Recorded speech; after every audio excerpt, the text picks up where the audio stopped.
Today, we're changing the energy today. We're being a bit more upbeat and positive in this world of true crime.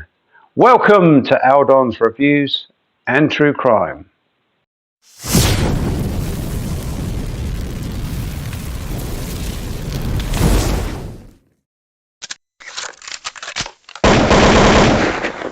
So I wanted to put it to you, the whole social media thing on different subjects. We have Jay Slater, which was very sad, but even sadder, we have these stabbings in Southport, where 3 young children died. I don't know how many more are in a critical position, but we had 9 other people that were injured, little kids, 2 adults. Now, some would say this was a little bit worse than Jay Slater because there was only one of them. They're all tragic events. But social media will pick up on one certain thing or one certain aspect. If we look at the funds that were raised controversially in Jay Slater case, but Jay Slater is ongoing, 74,000 for a search that was already paid for. If we look at Michael Friscon, now I'll just talk about him briefly in one moment. So he raised about, I don't know, something like £2,000 to £3,000. Peanuts. And we have the Southport stabbings.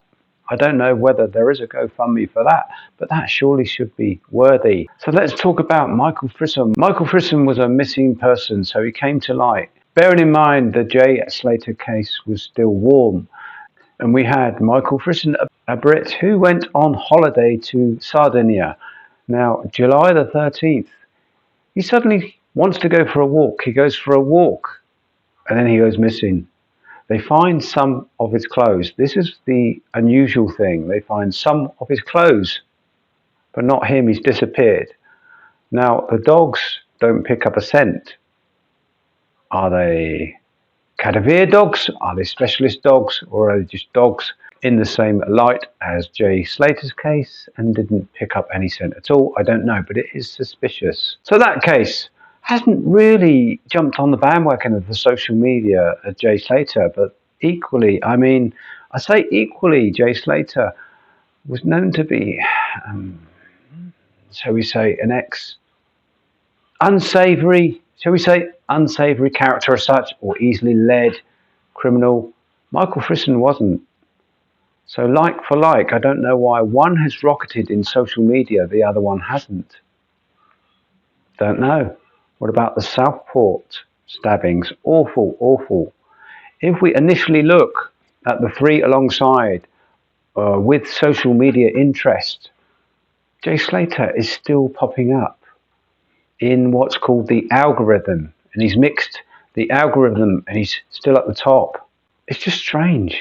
Southport still hasn't taken off. The Manchester violence with the policeman kicking and stamping on somebody's head, that has also gone kind of underneath the Jay Slater case. It's just strange why one case is attracting more media views than the other. Now, speaking as a very small content creator, we can look at this as a number of views. Now, this is important to keep our channels going, but however, the controversial things within true crime of person dying, person missing in suspicious circumstances, it doesn't always go what we call green. Many times it doesn't go green. That's why it's not monetized. So all these people that are saying, people's social media, they're not interested, they're just cashing in. I'm interested in somebody going missing. This isn't my job. I wouldn't be able to survive on peanuts, whatever it is. Was it 63p for every 1,000 views? I don't know how that was worked out. I don't. Supposedly supposed to have been £3.50 per 1,000 views, which is still over something like 63 pence.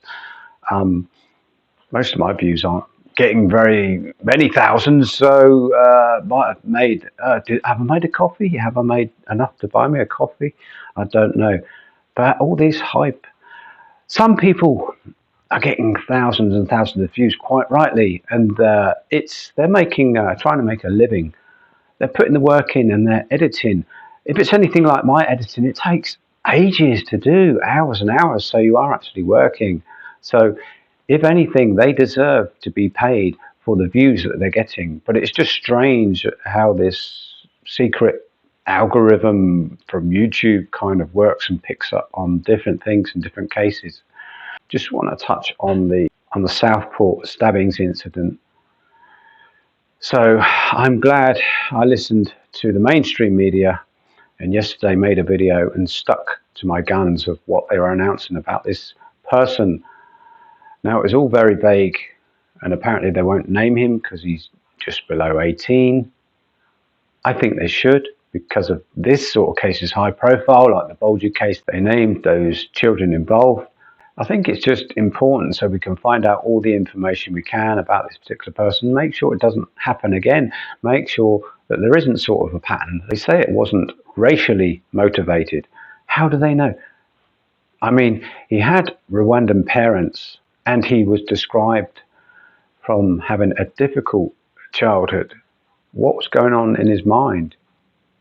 I gather he shouted something after the incident or during the incident, and somebody picked up on it, something like, how can we live our lives in this country with this prejudice or whatever going on? I don't know what the words were, but it was kind of a tone to it that was pro-immigrant. The immigrants are coming in their droves. We get pulled up upon if we mention something that's controversially stating that we can't afford it, we can't afford the taxes, we can't afford to keep them in hotels, and then we're labelled as racists. It wasn't originally a law written in the European court that we must take in people who are wanting asylum or people from war-torn countries. These aren't war-torn countries. There is a small percentage come over from a war-torn country. They leave their women, their children at home. Who would do that if it was war-torn? No, they're doing the right thing. And what I would do if I was over there, I'd come over and, I don't know, better myself, because we're getting a start-off, aren't we, from people? We're getting a start-up with the hotels. We're opening barber shops. I talk to barbers. Now, they cut hair really good.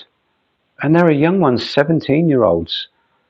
And I know for a fact, I can't say too much about where or how or why or when, but they're cutting hair and they're coming over on the small boats. They're doing it cash in hand. They're bored. They're sat in the hotel bored. They've got to do something. So this is a way forward of doing, and all the barbershops saying that they're Turkish barbers. Not always. Saying that they're Kurdish. Not always. Don't always believe what people say. As I've said, if I wanted to go to Australia, they have a point system. You have to be valuable to them, etc. Now, if I went over and I was accepted, great, but no, they don't accept me. That's fine, because you're not a profession that we need at the moment. That's fine. And they control it, so I don't go in and suddenly take up a post that's not needed or take anything that I'm not entitled to. So we need control, don't we? Political control over these people coming in. And like I said yesterday, it's their criminal records. We cannot check on their criminal records. It is totally different, ours and theirs. We have no control. People that come over and they've done certain things, nasty things to kids, we don't know. We don't know that. We can't see their records. They haven't got a record system in some of these countries. We don't know. So we've got dangerous people amongst them and no control over them whatsoever. The riots in Southport, the riots that are going on, it wasn't right, in my opinion. It wasn't right. And it said they're far-right extremists. No, there were some far-right extremists who were making a point. They're unhappy about the immigrants keeping coming over in their drones, in boats. But there are some normal residential people there who are unhappy with what's going on at the moment and the mentality of these idiots that will come over and cause terror.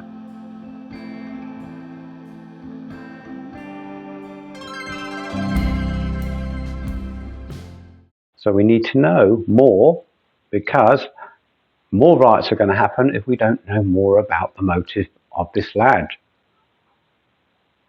Was it just mental health? How could it be mental health, in my view, when it was all planned? He caught the taxi. He knew where he was going. He wanted to target these young people. It was planned. It wasn't just suddenly, oh, give him a knife in his hand and he flipped or went into schizophrenia. Schizophrenia may have been involved in the planning. I don't know, but we need to know what the motive was. And if it was terror-related, etc., we need to halt all the boats coming in right away. Labour coming in, they're all pro the boats. They want to give them all jobs, but they can't because we can't financially afford it.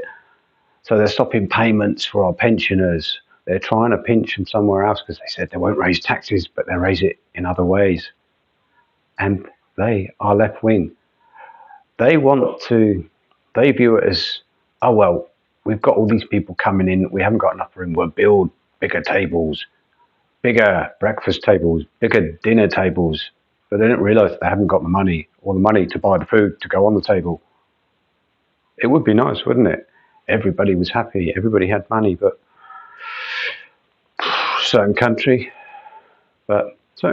need control. We have people who can't get jobs. They reach a certain age. Over a certain age, they cannot get a job because of ageism.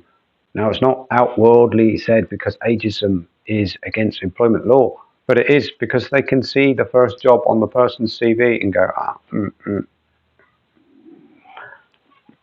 We've got homeless people. Okay, some of those kind of want to be homeless and they won't help themselves, but we've got people that haven't got a job, they're in poverty, they can't get on any kind of rental housing ladder, and yet these immigrants just come straight in. They'd be better off. These people who are worse off, they'd be better off just jumping on the dinghy, pretending that they're foreign, which they get away with.